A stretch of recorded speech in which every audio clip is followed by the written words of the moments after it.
Welcome to this episode of the Eat Out Disruptor. Today we're going to be making the rice paper roll. It's actually a very easy dish to make at home.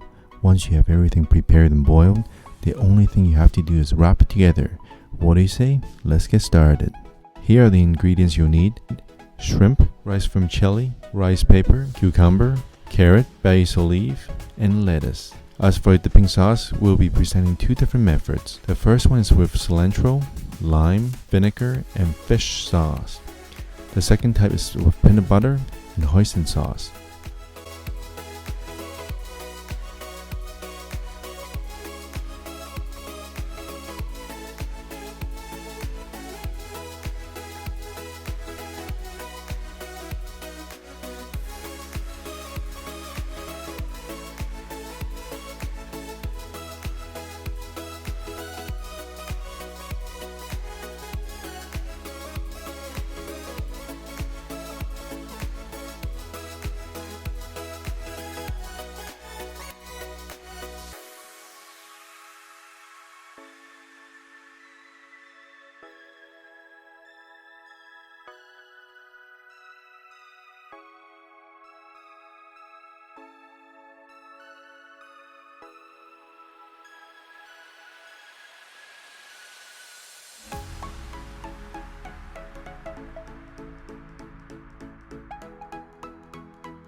Thanks again for watching. Don't forget to subscribe to our channel for new updates.